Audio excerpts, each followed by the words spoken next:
Bismillahirrahmanirrahim. Assalamualaikum warahmatullahi wabarakatuh. Perkenalkan, nama saya Azizah Uswatun Hasanah dengan NIM 1212010022. Di sini saya akan mempresentasikan materi peranan kepala sekolah dalam pelaksanaan bimbingan dan konseling. Pertama, pendahuluan. Bimbingan dan konseling merupakan salah satu bagian dari sistem pendidikan nasional yang pelaksanaan layanannya memiliki tujuan mengembangkan kemandirian dan potensi peserta didik agar menjadi optimal. Pentingnya bimbingan dan konseling di sekolah didasari atas banyaknya persoalan atau masalah yang terjadi pada peserta didik dalam masa tumbuh kembangnya.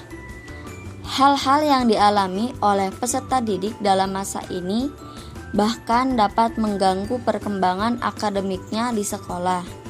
Oleh karena itu, permasalahan ini, keterlibatan personil sekolah dalam pelaksanaan layanan bimbingan konseling ini memerlukan pemahaman dan keterampilan manajemen masalah yang dapat dibantu oleh guru BK atau konselor di sekolah. Kemudian telah diketahui bahwa guru BK atau konselor merupakan pelaksana utama dalam pelayanan bimbingan konseling. Namun, jika melihat jumlah siswa yang banyak di sekolah dan keterhubungan dengan masalah yang ada dalam aspek sekolah, maka perlunya kerjasama antara guru BK dengan seluruh personil sekolah. Asosiasi Bimbingan dan Konseling Indonesia atau ABKIN telah menjelaskan bahwa salah satu kompetensi yang wajib dimiliki oleh guru BK atau konselor adalah kemampuan untuk bekerja sama dan berkolaborasi dengan bidang lain di tempat kerja. Dengan adanya kolaborasi dengan kerjasama, diharapkan peran dan fungsi layanan BK di sekolah dapat dilakukan dengan baik. Yang kedua, ada pengertian. Definisi peran. Menurut Khan dalam Lydia Agustina pada tahun 2011, peran merupakan penekanan sifat individual sebagai pelaku sosial yang mempelajari perilaku yang sesuai dengan posisi yang ditempati di masyarakat. Peran juga mencerminkan posisi seseorang di dalam sistem sosial dengan hak, kewajiban, kekuasaan, dan tanggung jawab yang menyertainya. Seseorang pasti memiliki perannya masing-masing, baik di dunia pekerjaan ataupun sebaliknya. Kemudian ada definisi tanggung jawab. Di dalam Kamus Besar Bahasa Indonesia atau KBBI, tanggung jawab ialah suatu keadaan wajib menanggung segala sesuatunya. Dengan kata lain, tanggung jawab adalah salah satu sikap yang menyatakan berani menanggung segala resiko atau tantangan tentang suatu hal.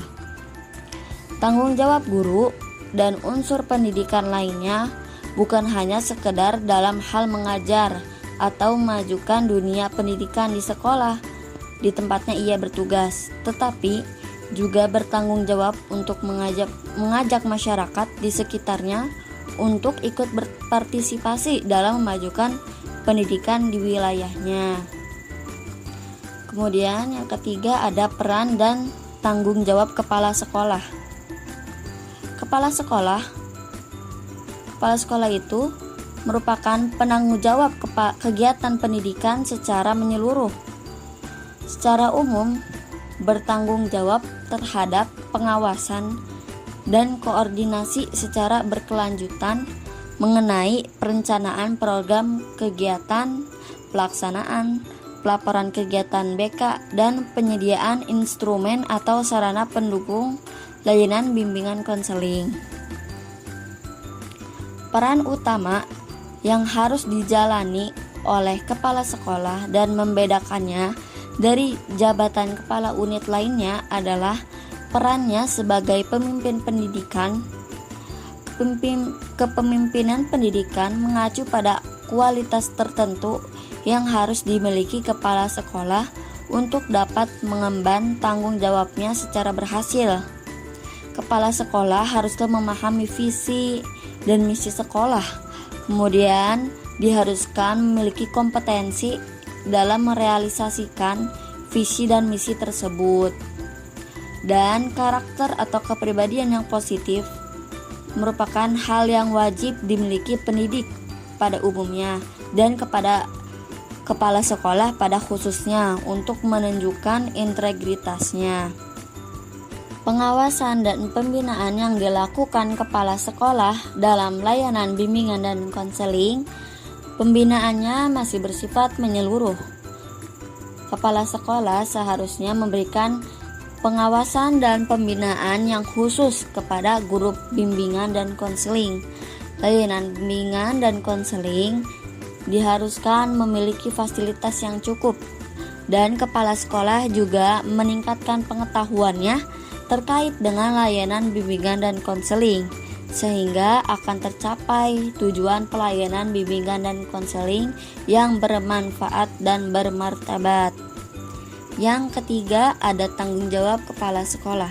Yang pertama, mengkoordinir segenap kegiatan yang diprogramkan dan berlangsung di sekolah. Yang kedua, menyediakan prasarana, tenaga, dan berbagai kemudahan untuk terlaksananya pelayanan bimbingan dan konseling yang efektif dan efisien.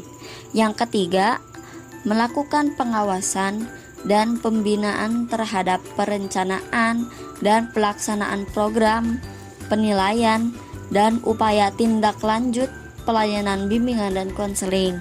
Yang keempat, mempertanggungjawabkan pelaksanaan pelayanan bimbingan dan konseling di sekolah. Yang kelima, memfasilitasi guru pembimbing atau konselor untuk dapat mengembangkan kemampuan profesionalnya melalui berbagai kegiatan pengembangan profesi. Yang terakhir, menyediakan fasilitas, kesempatan, dan dukungan dalam kegiatan kepengawasan yang dilakukan oleh pengawas sekolah bidang bimbingan dan konseling. Selanjutnya ada peran dan tanggung jawab guru mata pelajaran. Selain kepala sekolah, guru mata pelajaran juga salah satu personil sekolah yang dapat memudahkan guru pembimbing dalam melaksanakan pelayanan bimbingan dan konseling. Guru merupakan salah satu personel sekolah yang dapat melakukan bertatap muka lebih banyak dengan siswa dibandingkan dengan personel sekolah lainnya.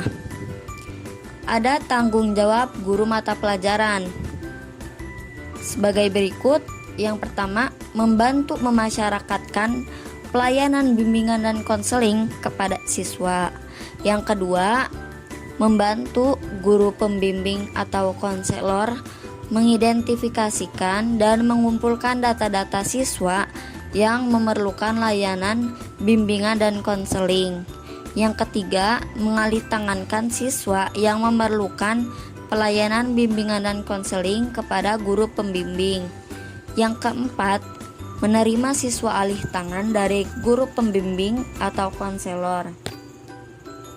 Yang kelima, membantu mengembangkan suasana kelas, hubungan guru siswa, dan hubungan siswa-siswa yang menunjang pelaksanaan pelayanan bimbingan dan konseling.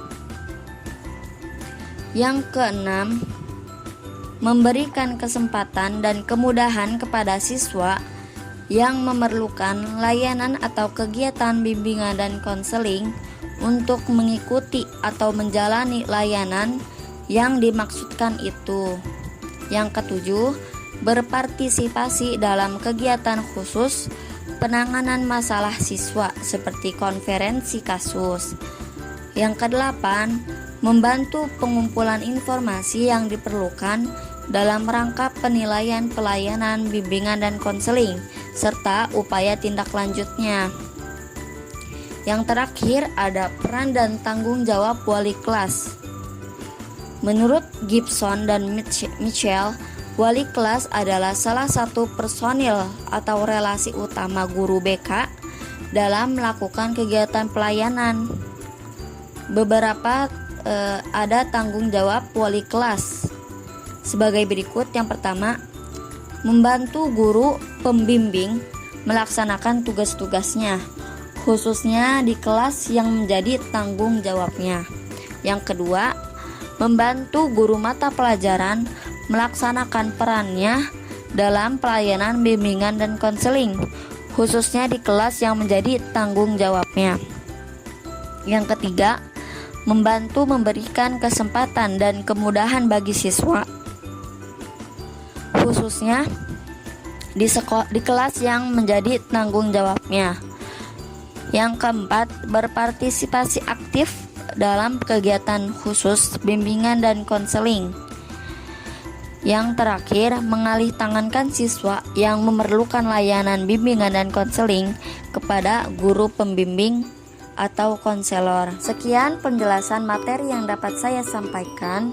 Semoga dapat bermanfaat dan dapat memahaminya dengan baik. Billahi taufiq wal hidayah wa ridho wal inayah. Wassalamualaikum warahmatullahi wabarakatuh.